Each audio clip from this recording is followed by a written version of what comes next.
Can you put the volume up? Okay, so the last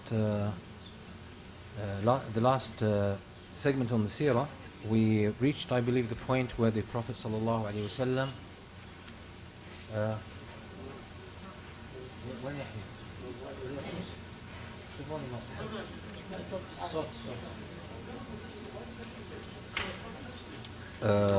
So the point where the Prophet sallallahu alaihi wasallam and the companions radiyallahu anhum, and they managed to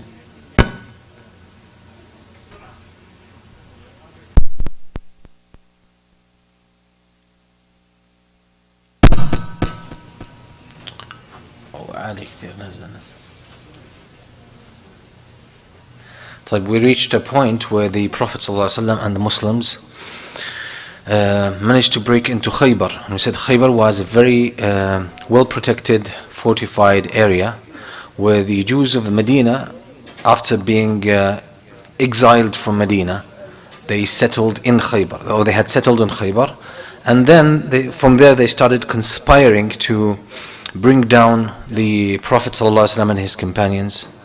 And ultimately the Prophet ﷺ decided to go and take over Khyber, and that's what they did.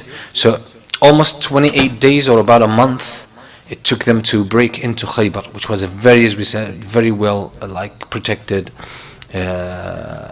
city. And by the way, it's interesting, I think it's worth it if you guys look up Khyber on YouTube. A lot of the old ruins are there, and some of them are actually intact, and you can see for yourself how these the castles were built. And we said one of their leaders, that was the one who fought against Ali ibn Abi Talib, and Ali ibn Abi Talib killed him. One of their main leaders, his name was Marhab, of the people of Khyber. Actually, the main castle that's still intact there is named after him. It's called Qasr or Qal'at Marhab or Hisan Marhab. Hisan Marhab. And it's probably the highest, it's on top of a mountain. And this is how you could see how difficult it is to break into something like that. You could see that. So look it up on and especially if you write Khyber in Arabic. I'm not sure if they wrote it in English as well, but if you write it in Arabic, you'll find a lot, especially with all these the drones. There's a lot of videos have been produced about sites like this. So we said Khyber was a very rich area, extremely rich area, and that meant, taking it over meant a lot of spoils of war. And this is where the financial state of the Muslims really shifted from poverty and lack to a level of, I won't say affluence, but being financially strong. We said to the point where the Muhajirin radiyallahu anhum paid back the Ansar. If the Ansar had given them some sort of part of their house to live in, or some kind of property to use, they gave it back to them. So they could. So it managed actually to finance a whole number, or a huge number of Muhajirin.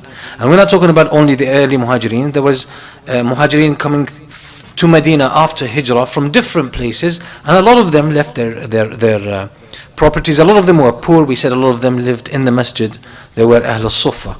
So Khyber, I said, some of the companions said, we never ate to our fill except after Khyber. Some of them said, ما شبعنا من اللحم إلا بعد خيبر. We never ate meat properly except after Khyber. And again, that gives you some sort of an insight on what the struggles of the Muslims were before and what they are now. And that also indicates that the Muslims are gaining power. Now, Khyber is about 160 kilometers to the north of Medina. 160 kilometers. So that's a huge distance in their standards. Not having cars, not having airplanes, etc. They would travel on foot and on camels and horses. So the Prophet ﷺ distributed the spoils of war among the companions, and he kept the share, which is al-Khumus, which is given to Ahl al-Bayt. So this is something about the spoils of war, that a fifth of them, and this has to be through fighting. The spoils of war that are gained through fighting, a fifth of them go to the Prophet ﷺ and his household. And al-Fay in Arabic, which is the spoils that you get without fighting. Like if a people surrender without fighting, okay, that all goes to the Prophet ﷺ and his household, and to Bayt Mal al-Muslimin, the treasury of the Muslims. And somebody might say, but that means the Prophet ﷺ and his family get more than others. Well, you will find this, subhanAllah, in Islam so clearly, that every right comes with obligations and responsibilities. For example, the Prophet ﷺ, being the leader of the Muslims, if there were a family who had no provider, like a single mother who had no provider, she couldn't work, and she has her children, who would provide for her? The Prophet ﷺ. And this job is to be taken by the Muslim government. The Prophet ﷺ should provide for her. People who could not, who didn't have food, it was the Prophet ﷺ's obligation and his family's his household's obligation to provide for them. So again, these come with obligations. Again, like you will find duties and rights of husband and wife. They're not, like, the wife doesn't get exactly the same status, or not status, but the same rights as the husband, identical rights. Each one has their own rights on their own side. But if you will find some, for example, the husband probably has more authority in the family, but providing he has to for the family.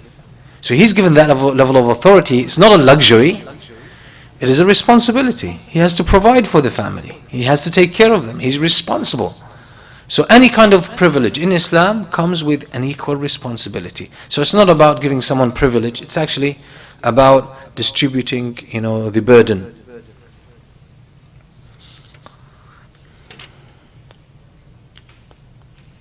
There was a man who died in this battle of Khyber, and the Prophet ﷺ refused to pray janazah on him. He died afterwards, like he didn't die as a shaheed, but he died shortly after. The Prophet ﷺ said, "Sallu ala sahibikum," you pray janazah on him. And then the Prophet ﷺ clarified, he said, "Inna sahibakum ghalla fi sabilillah," that your friend took from the spoils of war, stealthily, secretly, something that didn't belong to him.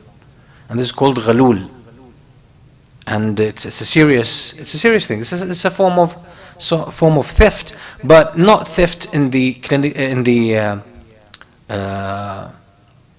practical or technical sense of the word, because usually in the war there's more mess, things are not clear, so you can easily pick up something and move on. At that time, just after Khyber, a group of Muslims came from elsewhere, and those were the Muslims who lived in Abyssinia, the ones who had migrated previously to Abyssinia and lived in al-Habasha for a while.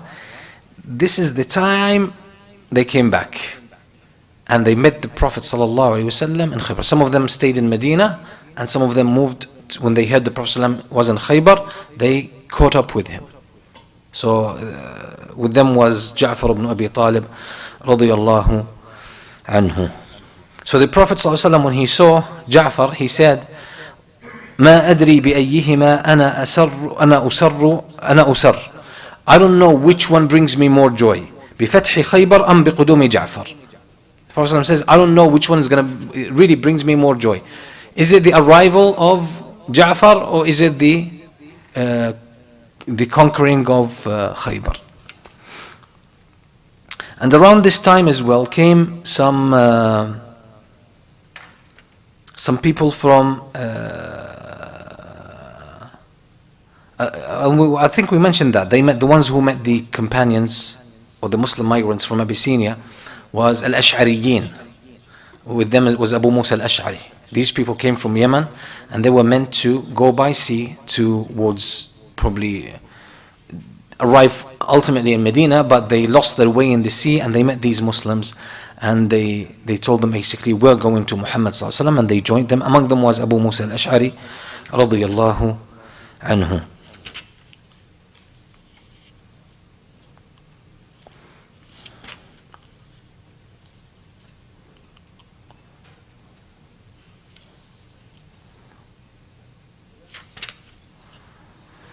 And around this time as well came a group of new Muslims came to join the Prophet ﷺ from Daws, from the tribe of Daws, and among them At-Tufayl ibn Amr al-Dawsi. So this man had become a Muslim when the Prophet ﷺ was already in Mecca. And he said to the Prophet ﷺ, what do you want me to do? The Prophet ﷺ said, go back to your tribe, go back home. When you hear that I've become dominant, I've had some power, you come and join me. And here he came with a group of people from his tribe who have become Muslim.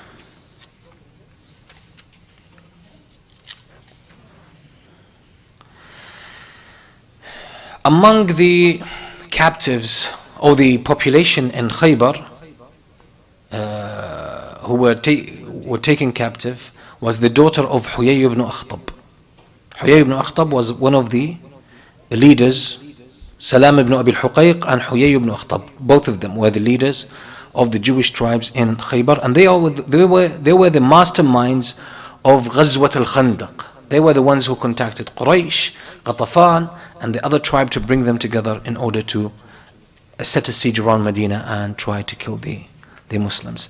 So one of the captives who were found, so Huyay ibn Akhtab was killed and Salam ibn Abi al-Huqayq was killed. One of the captives was the daughter of Huyay ibn Akhtab, Safiyyah. So the Prophet sallallahu alaihi wasallam, she was part of the share of one of the companions, and then basically the Prophet sallallahu alaihi wasallam spoke with him and asked for Safiyyah to be given to the Prophet sallallahu alaihi wasallam. And then the Prophet ﷺ offered her. He gave her an offer.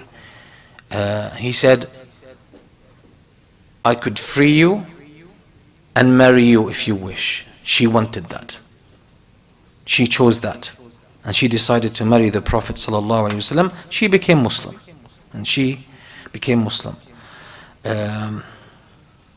So the Prophet ﷺ made the walima on the spot, straight away. And these are, as I said, I'm just talking about these things that happened around, just after, straightly after the Ghazwat Khyber. And by the way, inshallah next week we're going to start delving into major events. Most of the events we're going to talk about now are minor events that happened after Khyber or a few months afterwards, and they sort of tell you how things started to move around. What was the political scene, the military scene around the Arabian Peninsula? How did the Muslims progress during this time?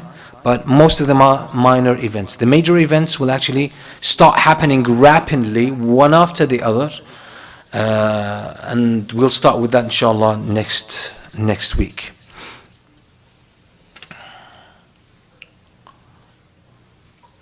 And if you remember, we said last week that the Prophet ﷺ was invited to eat from a slaughtered sheep, and it was prepared by a Jewish lady. And the Jewish lady put poison in it. She poisoned the shoulder of the sheep. So the Prophet ﷺ was informed by Jibreel. The Prophet ﷺ already put a mouthful in his mouth, and he was informed by Jibreel about it. But there was a companion, Bishr ibn al-Bara radiyallahu anhu, he had already eaten from it.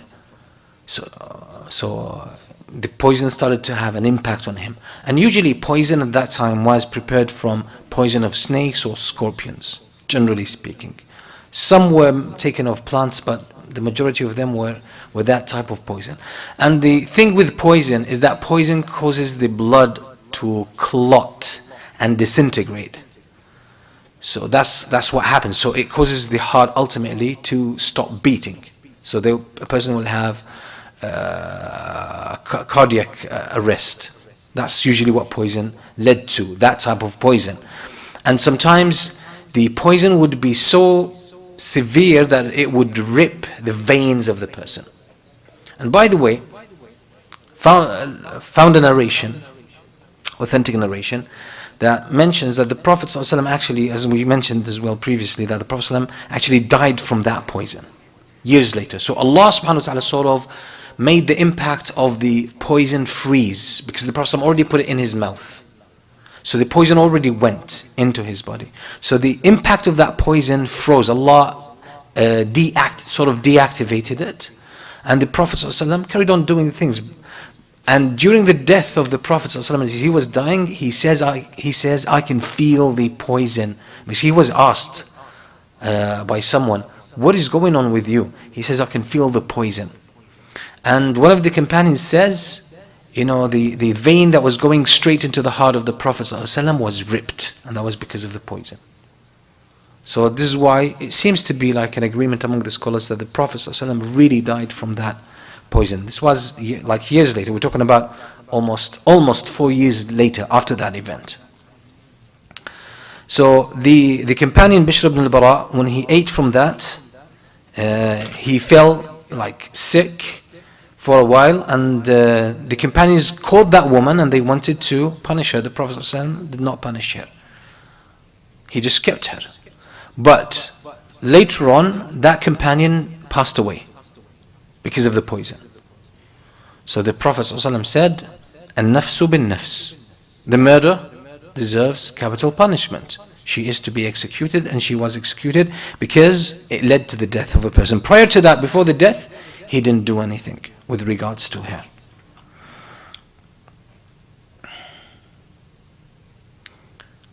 The Prophet ﷺ asked the people who conspired to put the poison in the sheep. He asked them, he said, why did you do that?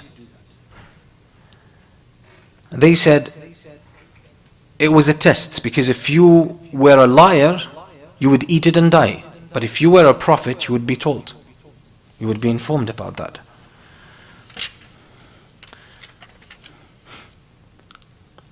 So the deaths among the Muslims in this whole military expedition was just above 10 people. Just above 10 people. And the deaths among the people of Khyber were 93 people. 93 people. Among them were their leaders. Now there's an area called Fedak. An area called Fedak, as well to the north of Medina. And it was inhabited as well by some Jewish tribes. When they heard, the Prophet ﷺ had sent to them Abdullah ibn Mas'ud to speak with them and negotiate. And when they heard that the Prophet ﷺ managed to enter Khyber and take it over, they saw what the agreement was with the people of Khyber. We said the Prophet ﷺ offered the people of Khyber to leave.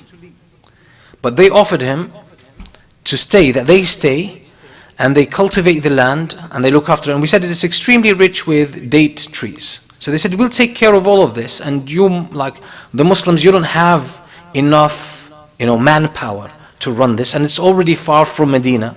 So we will take care of it, we will cultivate it, and we will live here, and we keep half of the harvest, and you take the half. And the Prophet ﷺ agreed to this. So every year the Prophet ﷺ would send one companion to them in order to take that half and bring it to Medina. So the Jewish tribes in Fedak as well, when they heard about this, they said, we don't want to fight, let's take the same agreement. So they offered the Prophet ﷺ, they said, listen, don't come and fight us. We want to stay here. We will take care of the land. Give us a deal just like the people of Khyber. And the Prophet ﷺ agreed, and he gave them that kind of agreement. But here, Fedak was not opened by means of war, right? So it becomes what? Fate. It becomes the right of the Prophet ﷺ and his household or the Muslim government afterwards. Then to the north as well, there was an area called Wadi al-Qura. Wadi al-Qura as well, some of the Jewish tribes were living in them. Most of those, as we said, they left Medina. They have left Medina, and they were all part of the conspiracy that was, made against the Muslims prior to that.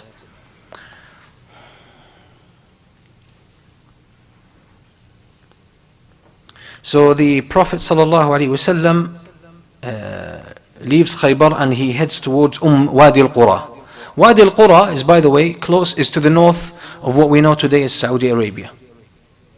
It's to the north of what we know today as Saudi Arabia. And it's not considered to be, Wadi al-Qura is, I believe, is considered to be from Bilad al-Sham. It's to the west of Tabuk today, to the west of the city of Tabuk. So it's considered to be from Bilad al-Sham. By the way, Tabuk is considered to be from Bilad al-Sham. Tabuk is considered to be from Bilad al-Sham.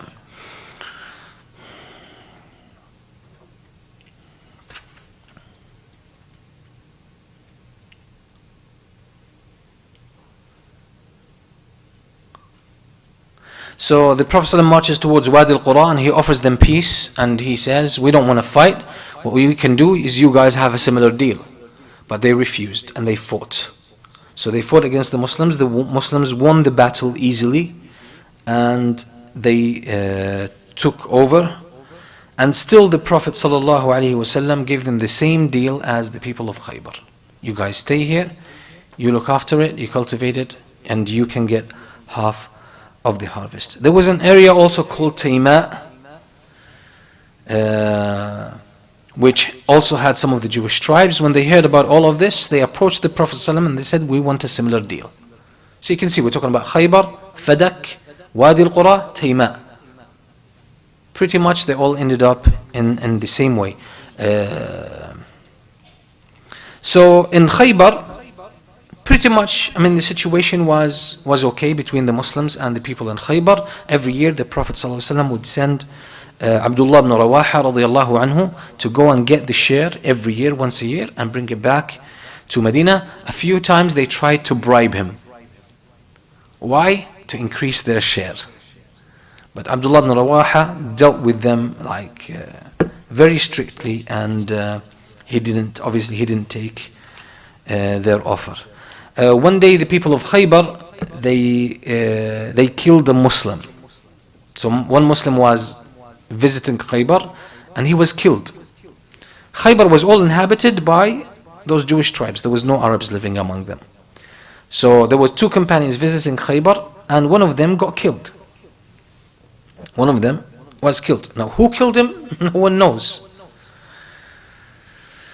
So his family came to the Prophet ﷺ and they said, listen, our son was killed in Khyber. The Prophet ﷺ said, okay, I need to know who killed him. He said, okay, these people are not going to tell. The Prophet ﷺ asked, he said, do you guys have any witnesses? Can you give me a witness that one of them killed him? He said, no. Then the Prophet ﷺ, he asked the people of Khyber, did any of you kill him? They said, no, we didn't kill him. What did the Prophet ﷺ do? The Prophet ﷺ himself paid the diya, or the blood money, for the family. The Prophet ﷺ paid the diya itself, and it was 100 camels, 100 she camels. The Prophet ﷺ gave it from Bayt Mal al-Muslimin. This is why we said, when the Prophet ﷺ gets, as we said, a fifth, for example, of the spoils of war, that comes with an obligation. Now there was one person killed, and we don't know exactly who killed him. Okay, so there will be, now you can't find the murderer, and there will be no punishment, but there is something called the blood money, has to be given to the family. Who is to give it?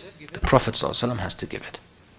So he ﷺ gave that. Now we said later on, during the Khilafah of Umar bin Khattab radiyallahu anhu, now we're talking about probably around 10 years. Around 10 years after this point. Abdullah ibn Umar, the son of Umar al-Khattab radiyallahu anhu, was with other two Muslims in Khyber, visiting Khyber. In the night, Abdullah ibn Umar gets attacked. Who? He could not tell.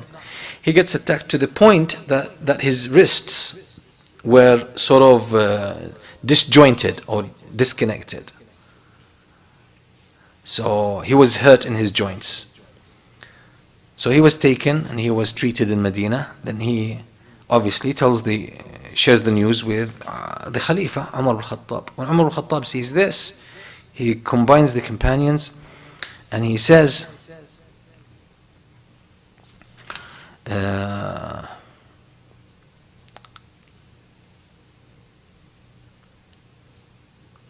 so Umar combines the companions and he just says to them,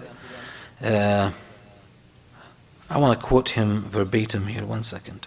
Yes, he says, أيها الناس إن رسول الله كان عامل يهود خيبر على أن نخرجهم إذا شئنا وقد عدوا على عبد الله بن عمر ففدعوا يديه كما بلغكم مع عدوتهم على الأنصاري قبله لا نشك أنهم أصحابهم ليس لنا هناك عدو غيرهم فمن كان له مال بخيبر فليلحق به فإني مخرج يهود. He says basically, he made a public address to the population in Medina, and he said, the Prophet ﷺ had an agreement with Khyber, the Jews in Khyber, that they stay there, but we have the option of asking them to leave. And they have recently attacked Abdullah ibn Umar, and previously we know that they killed the Ansari, which is the man that was killed at the time of the Prophet ﷺ. We have no doubt because they are the only ones there and they are the only ones who have enmity towards us. So he's saying, anyone who has a share in Khyber, come with me so that you get your share. It doesn't get lost because I'm going to kick them out. Then Umar marches to Khyber and they say to him, are you going to kick us out when your Prophet allowed us to stay here? Umar al-Khattab says to that specific person who actually made that statement, he said to him, أظننت أني نسيت قول رسول الله صلى الله عليه وسلم لك كيف بك إذا أخرجت من خيبر تعدو بك قلوصك ليلة بعد ليلة. The Prophet ﷺ had told that person who spoke up against Umar al-Khattab, the Prophet ﷺ told him, one day you will leave Khyber and you will be basically kicked out of it on your camel, and you will sort of ride on your camel day after day or night after night. So Umar al-Khattab still remembers that. So when the person spoke up against Umar al-Khattab said, you think I forgot that? You remember? So he basically was saying the Prophet ﷺ did not, he allowed you to be here, but he had the option, and we Muslims have the option that we can actually ask you to leave. Anyway, so they were exiled, or they were made to leave to northward, and they reached an area again that is close to now it's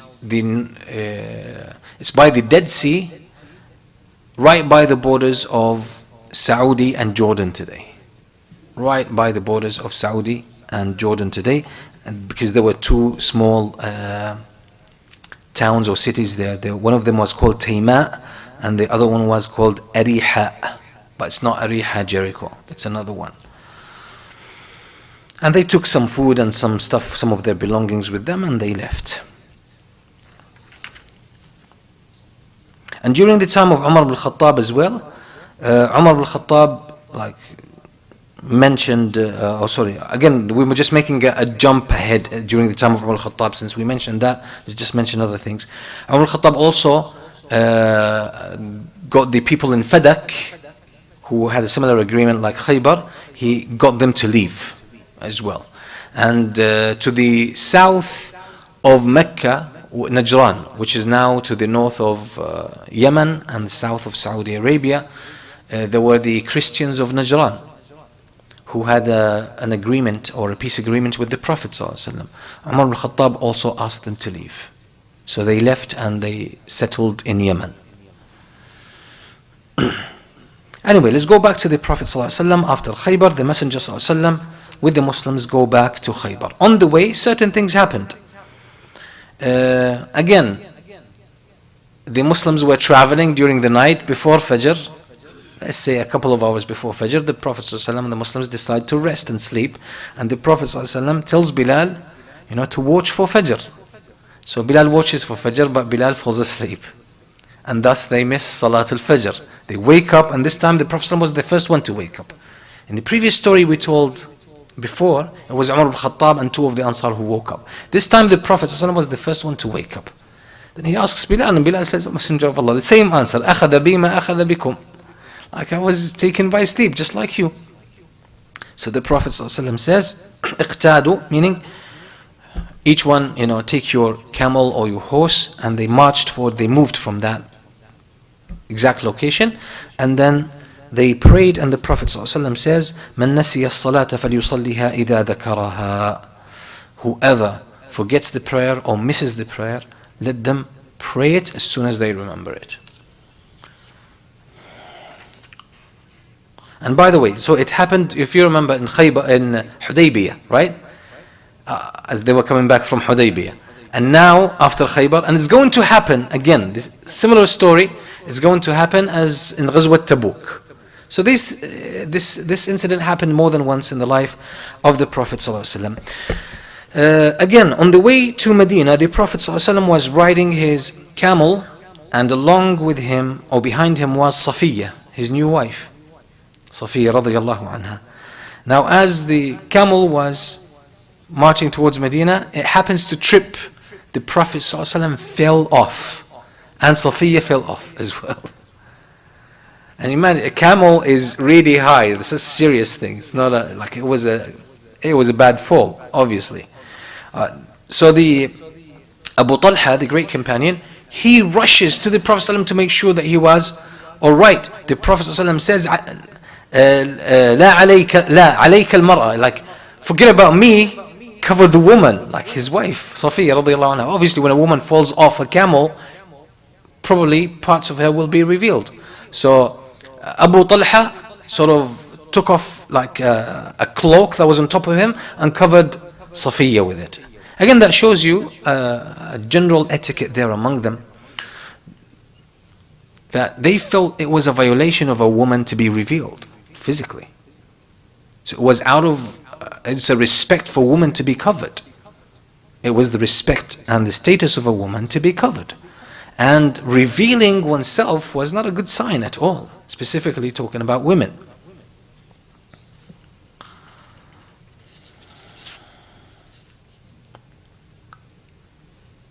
So the Prophet ﷺ and the Muslims, they reach Medina.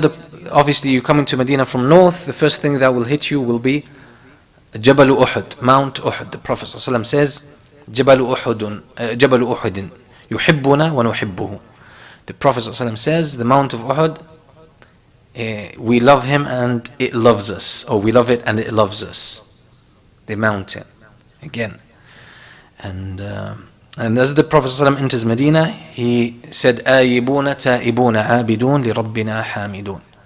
And by the way, this is dua. So it's for people who travel, the Prophet ﷺ taught us a dua, a certain prayer to say. First you say dua al-rukub, which is riding the your animal or your vehicle, right? سبحان الذي سخر لنا هذا وما كنا له مقرنين وإنا إلى ربنا المنقلبون.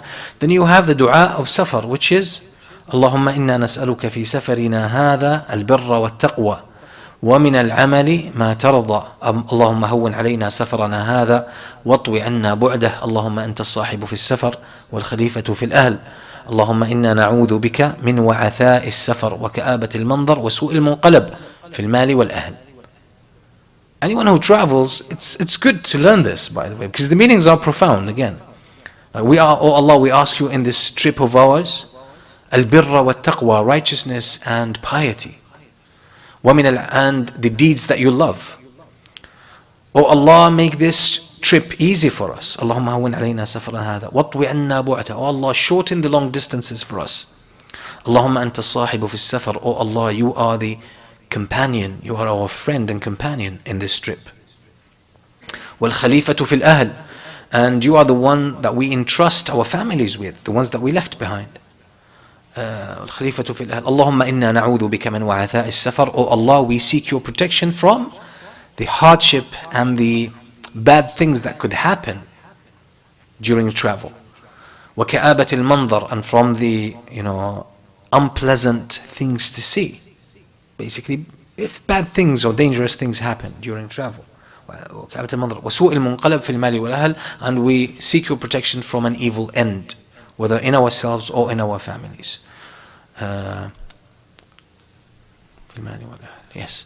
So that's, you say when you leave. When you're coming back, when you head back to your hometown, you say the same dua, the same prayer. But you add to it this piece that the Prophet ﷺ made, آيبون تائبون عابدون لربنا حامدون. And you could, as this hadith indicates, you say that upon your arrival. آيبون تائبون عابدون لربنا حامدون. Basically, we're returning to Allah subhanahu wa ta'ala. We're going to be devout worshippers of Allah, and we praise Allah subhanahu wa ta'ala. A man came to the Prophet sallallahu alaihi wasallam. He's from Banu Sulaym. His name is al-Hajjaj ibn Ilat. Al-Hajjaj ibn Ilat was a man of connections. So he was known around a lot of the tribes in Mecca, in other places. So he came to the Prophet ﷺ as a Muslim, and he said, "O Messenger of Allah, I have a wife in Mecca. She's obviously not Muslim. And I have a lot of money." He used to lend people money. And he used to have partnerships, like business partnerships with a lot of people in Mecca. Because, as we said, he was very well connected. So he was a businessman. And he says to the Prophet ﷺ, I want to go and get my money, collect my money from Mecca before they hear that, or before they know that I've become a Muslim, because they're not going to give me my money. They'll deny that I have money with them if they know I'm a Muslim, because that was the way they treated Muslims.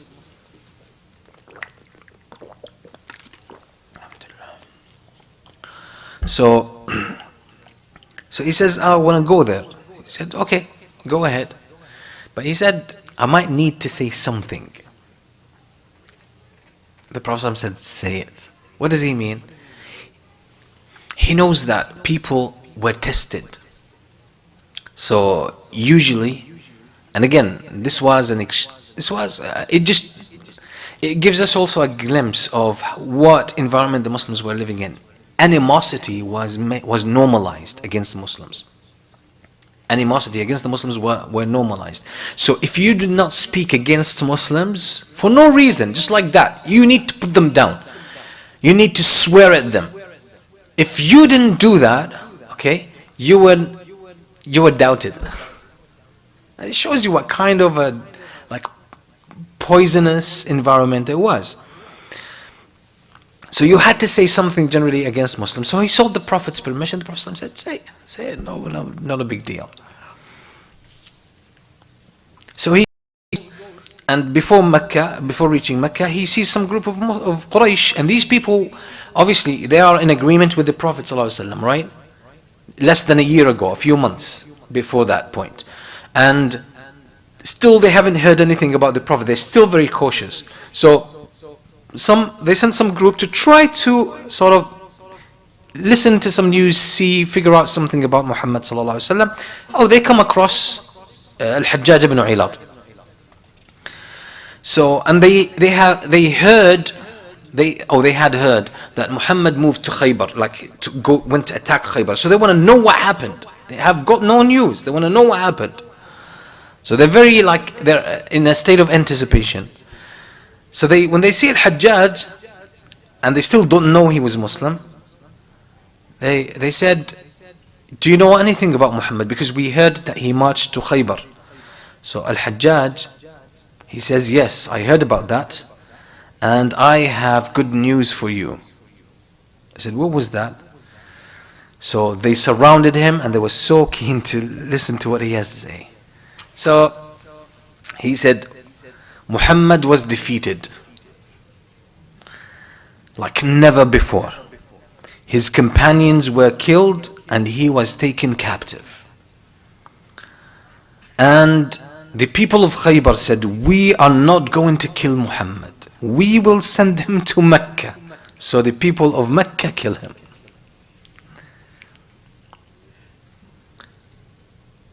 So these guys rushed to Mecca, so happy. They were running to Mecca. And then they said, they gave the news to the people of Mecca that soon we will have Muhammad here to kill him. So al-Hajjaj says to them, you know guys, I'm a businessman, right? So he says, I have a lot of partnerships and a lot of debts, like loans that I've given here.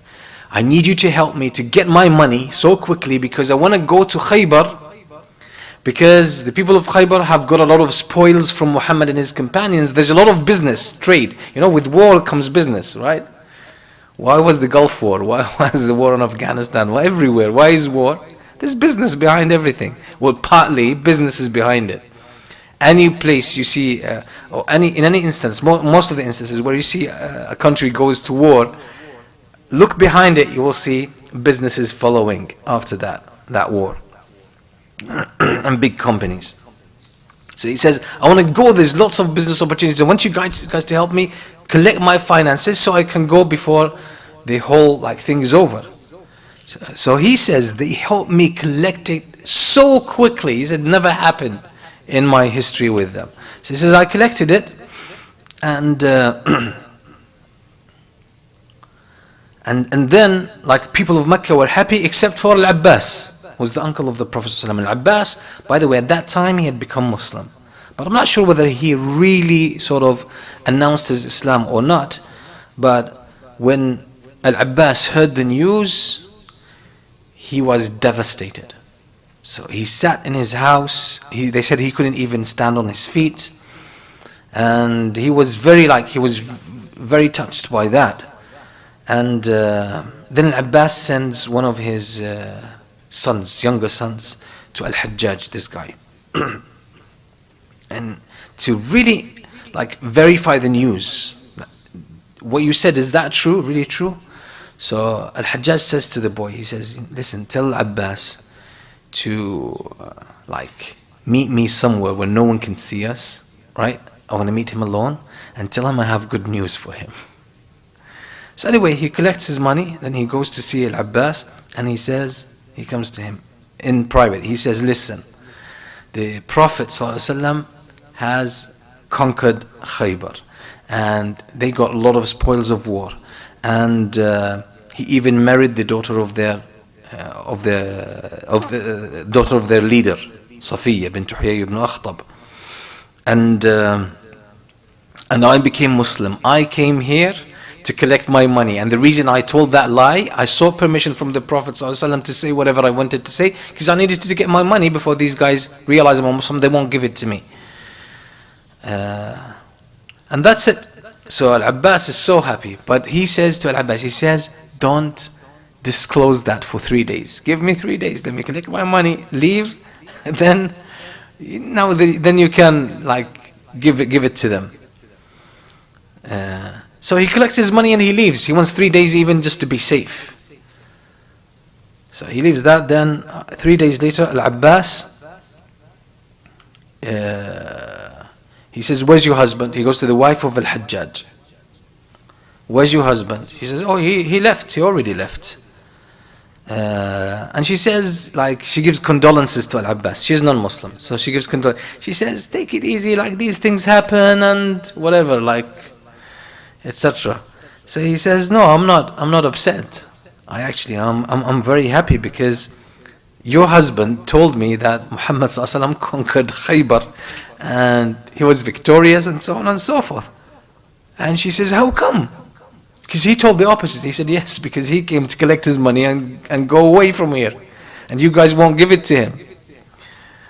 So then Al-Abbas goes to Al-Kaaba, right? That's where everyone is sitting. And he's dressed up so nicely. Like he put on his best clothes. So he goes and makes tawaf around the Kaaba, and he comes to the main gathering of the leaders in Mecca. And when they look at him, they say in Arabic, لا يصيبك إلا خير أبا الفضل هذا والله التجلد لحر المصيبة. They say to him, like, we hope, I don't know, words of condolences, like, sorry for what happened to you, things like that. And when they saw him dressed up so nicely, they said, yeah, this is a good attitude in difficult times. He says, no, I'm just celebrating, the news that reached me. And al-Hajjaj ibn Ilad, the guy, he told me that Muhammad conquered Khyber and was victorious and so on and so forth. And what he told you guys was a lie. It wasn't true. But he came to collect his money. And now these guys go crazy. Go crazy. And Mecca had Muslims, by the way, and upon hearing that, they themselves were abused. So the others went around abusing them. The Meccans went around chasing the Muslims, abusing them. And when that news came, those guys, people in Mecca were disappointed. The Prophet ﷺ, when he reaches Medina, he finds the Muslims who came from al-Habasha, right, from Abyssinia. And if you guys remember, we said previously that one of the Muslim immigrants to Abyssinia was Umm Habibah bint Abi Sufyan. Umm Habibah, the daughter of Abu Sufyan. And she was married to a man, Ubaydullah ibn Jahsh. Ubaydullah ibn Jahsh died in Abyssinia. There are some narrations, historical narrations, say no, he apostated, but that's not true. The authentic narrations indicate that he actually died. So, and the Prophet ﷺ, we remember we said that previously, when he sent to the king of Abyssinia, al-Najashi, he asked him to marry him, make the nikah for the Prophet ﷺ on Umm Habibah. And he married Umm Habibah to the Prophet ﷺ, although she was at a distance. Now Umm Habibah came back to Medina. She's the Prophet's wife. She's the Prophet's wife. Radiyallahu anha. Okay.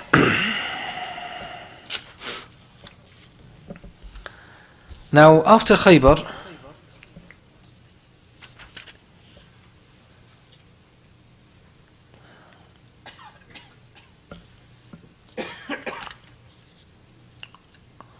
the Prophet ﷺ hears that some clans from Ghatafan, like Muharib and Anmar, they're actually preparing to attack Medina. Again, like we're talking about a very tribal society, a lot of war, people would just a lot of people just lived on war. They just lived on attacking other places. So these people were putting an army together in order to attack Medina. So the Prophet ﷺ sets out of Medina with 400 of his companions. Some narrations indicate no, there were 700, and they head towards where those people were. And when the Prophet ﷺ arrived, these people had run away. So the Muslims come back. They take some of the. Obviously, these people left their land and their houses. Anyway, so the Muslims go back to Medina.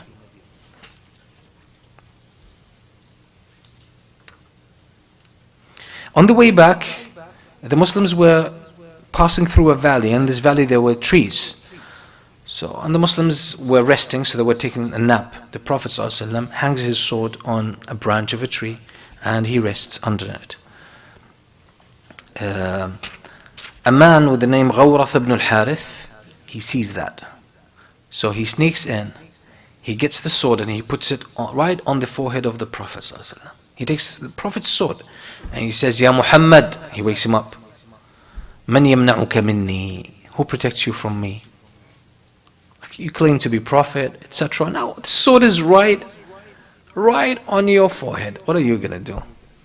The Prophet ﷺ opens his eyes and says, Allah. The man shakes. He shakes. Seeing the belief of the Prophet ﷺ. He shakes and the sword falls off his hand. The Prophet ﷺ carries the sword, puts it right on his forehead. He says, من يمنعك مني. He says, now who protects you from me? He says to the Prophet, Ya Muhammad, kun khayra akhid. Messenger of Allah, like, take it easy, like, don't like, sort of, okay, like, don't do something like that. Anyway, so the Prophet ﷺ, leaves him.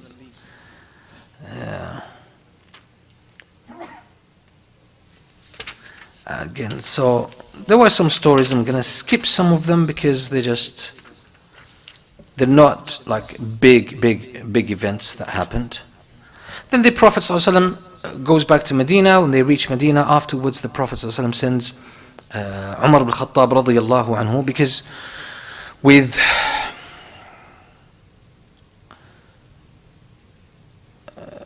the Prophet ﷺ sends 30 Muslims with Umar ibn Khattab towards Hawazin, which is to Ta'if, because two clans from Hawazin were actually preparing as well to attack the Muslims. So they go there. When they arrive, the people had already left. They ran away into a hiding. So again, Umar ibn Khattab came back. The Prophet ﷺ also sends Abu Bakr as-Siddiq radiyallahu anhu.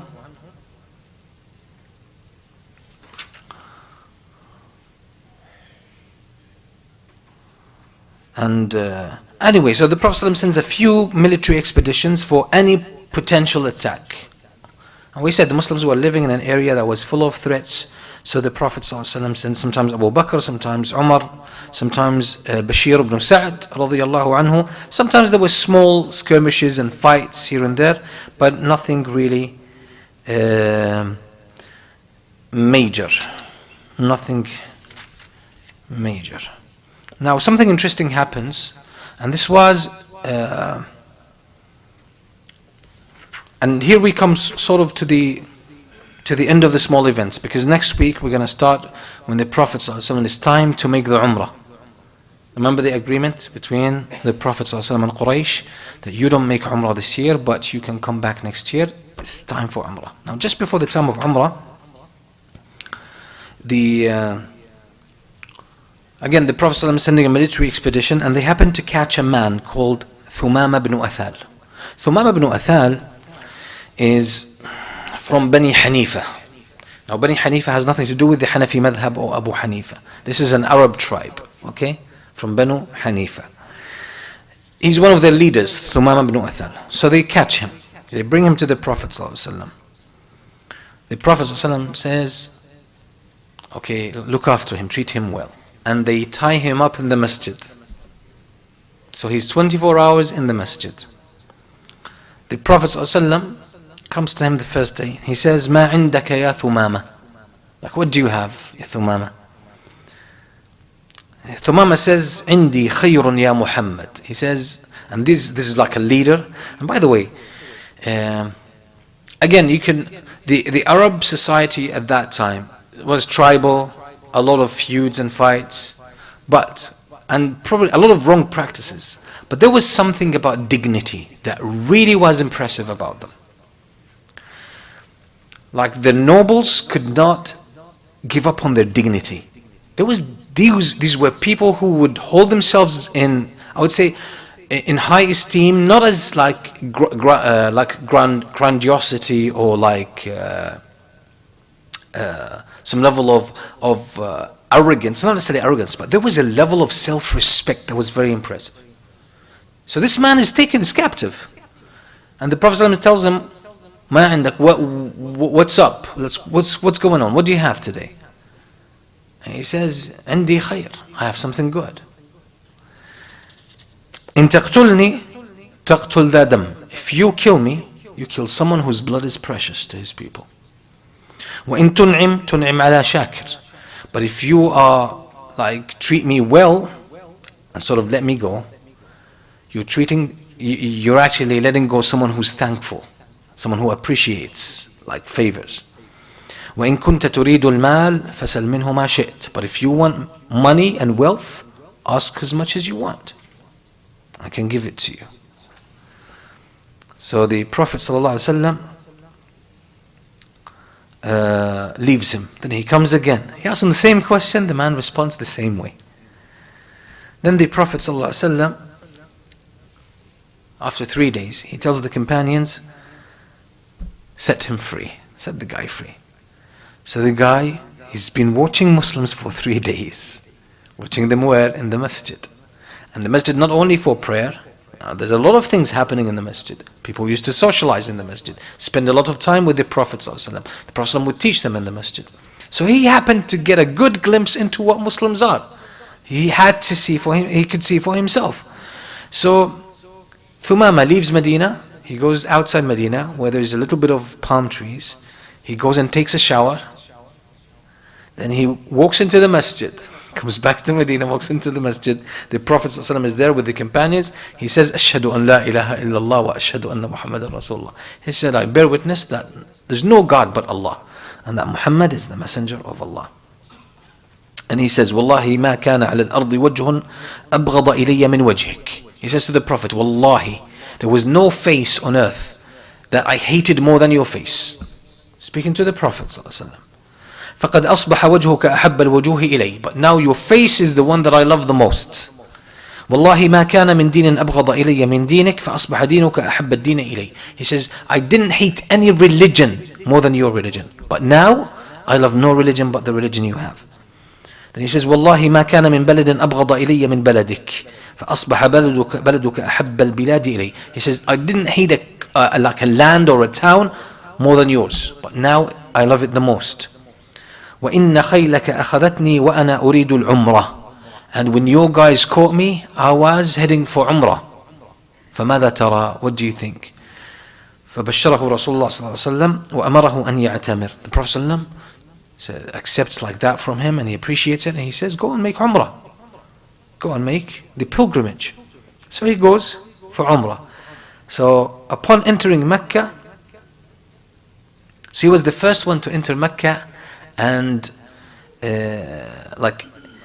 into Mecca and make, you know, the talbiyah, right? لبيك اللهم لبيك لبيك لا شريك لك لبيك إن الحمد والنعمة لك والملك. The sort of prayer that a pilgrim makes as they enter Mecca.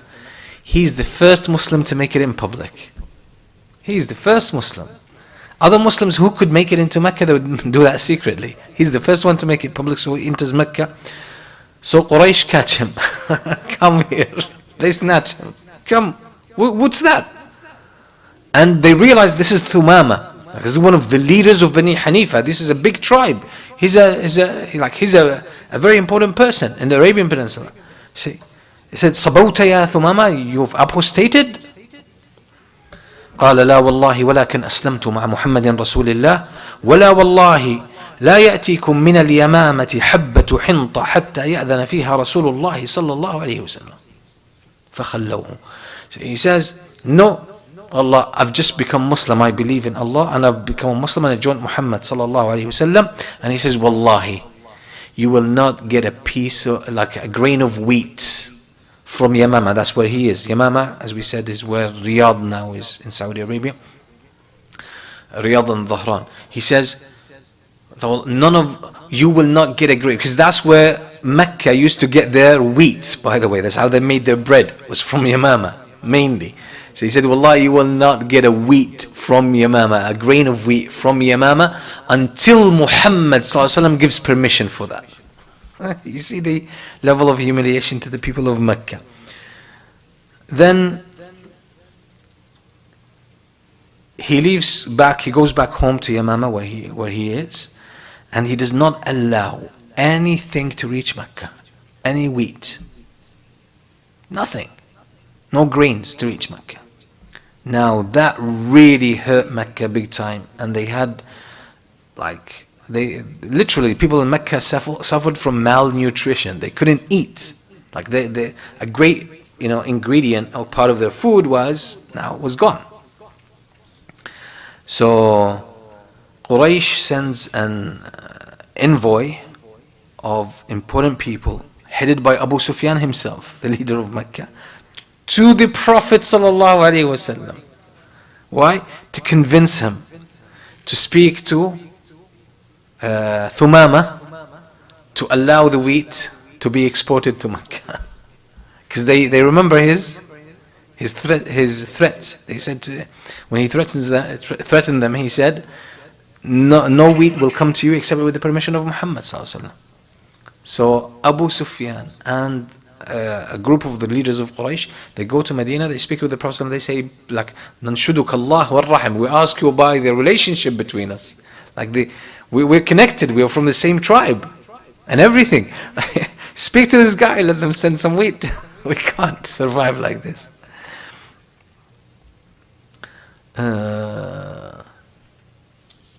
So the Prophet ﷺ writes a letter to Thumamah, and he says, just, let them send the wheat to Mecca. Again, this shows, you see the shift of the balance of power is shifting towards the Muslims.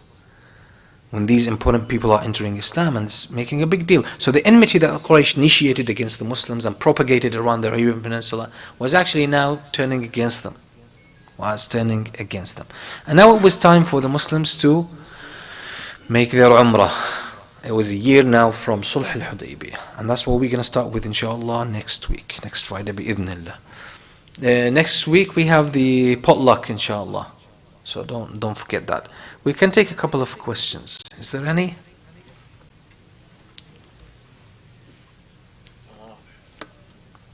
You do the dua for the safar. Yes. In the hadith, the distance for the safar started from the city. I remember that is 3 umail or 3 fursa or 5 or 7 or 9. And some places they say no, it's 60 kilometers. So how can we take?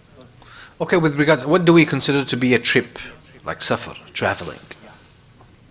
Scholars have differed because there's a few narrations, and the only way to bring the narrations together is to say whatever is considered to be a trip, like a form of travel in a certain place, in a certain country, that's what we call. So it's built on what we call al-urf, the norms and the general understanding of the people.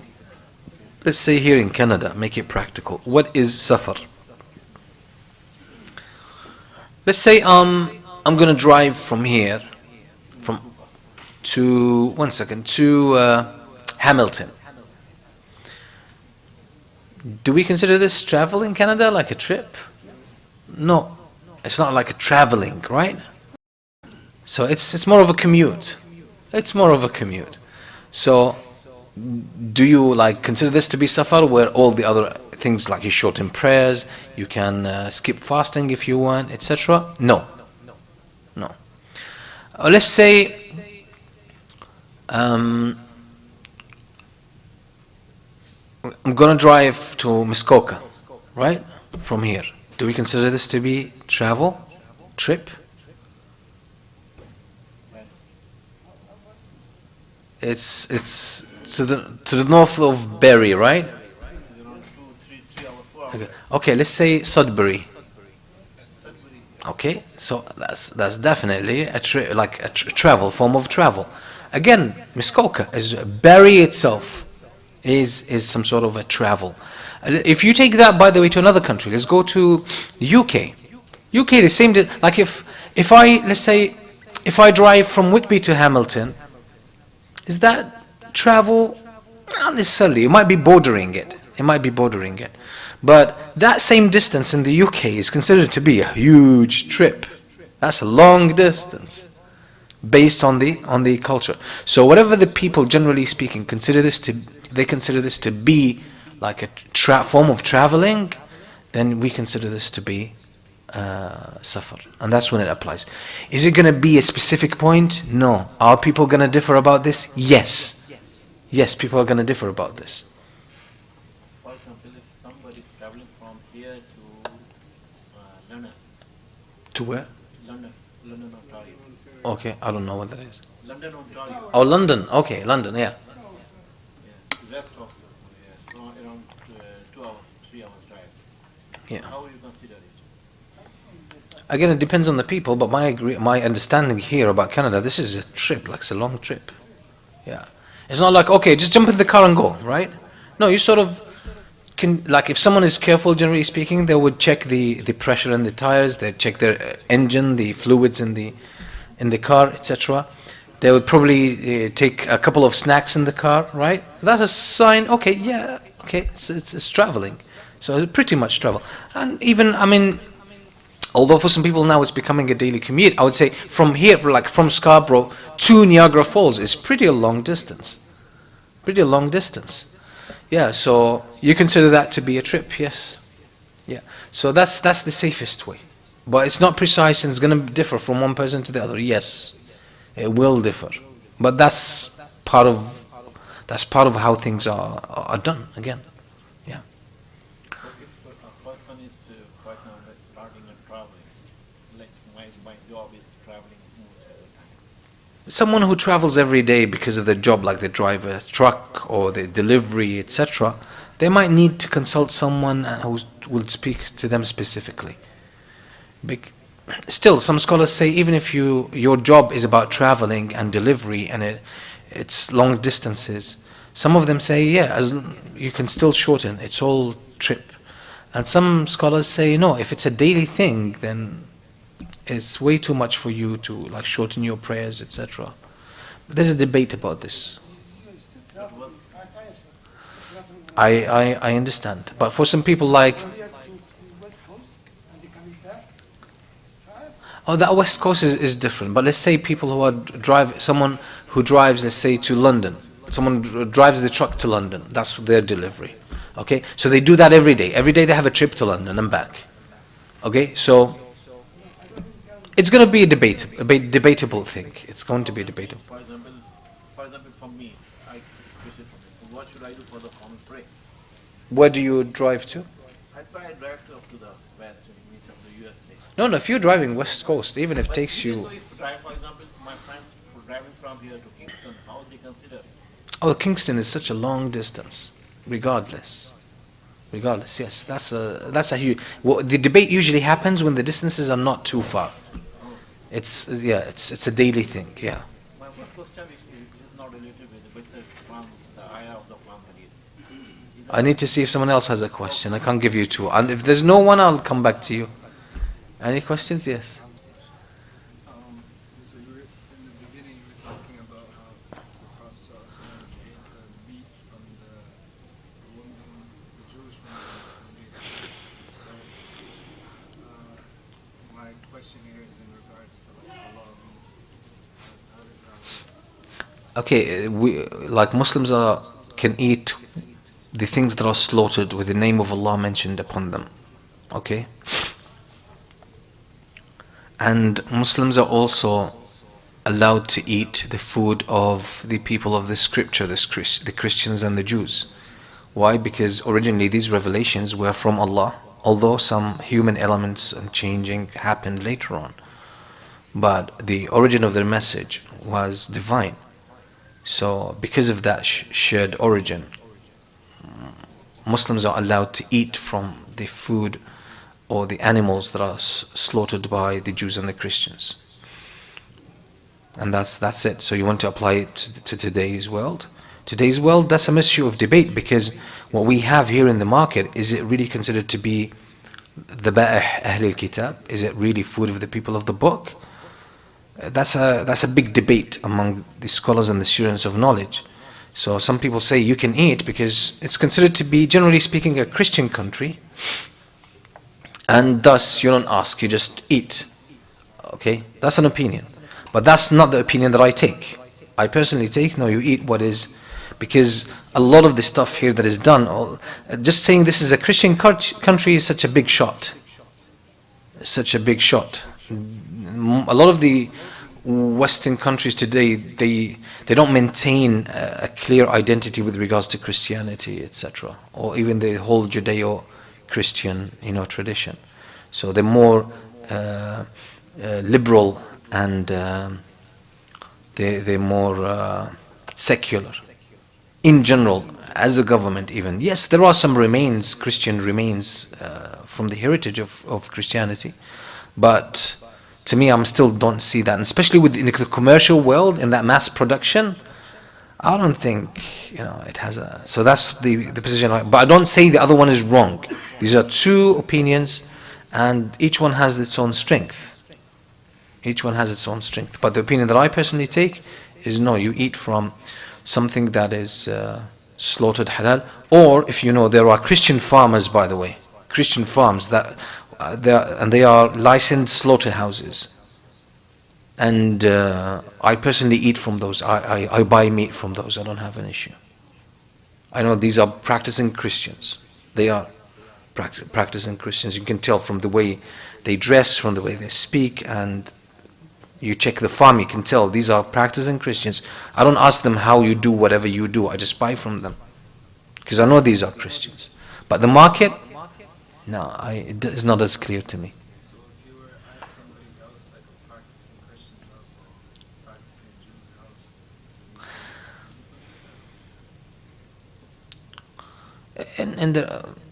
In their house, it depends, because just saying a practicing Jew or a practicing Christian, what does that even mean? Because some practicing Christians would really choose where to get their food from and be careful about that. And some practicing Christians, for them, practicing Christianity is just going to the church every Sunday. That's it. So what do you mean by practicing Christian? What it says, eating their food, is basically the food that is slaughtered by them. That's what it means. So the house you're eating it in is not the point. The point is who did the slaughter. Yeah. طيب جزاكم الله خير. We end it here. وصلى الله وسلم على سيدنا محمد وآله وصحبه وسلم. Or can ask it privately. But Very important for everybody. It's the woman, you said, the woman who poisoned the Prophet sallallahu alaihi wasallam, he didn't get it until the other Muslim guy. Can we assume then he went after that guy didn't die then? he was what? That guy didn't die. Yeah, if the woman who poisoned the sheep and offered it to the Prophet ﷺ and his companions, had the companion not died, the Prophet would have not killed her. No, she was killed in qasas because of murder, because she murdered someone. That's why she was killed. طيب بارك الله فيكم. See you next week, inshallah.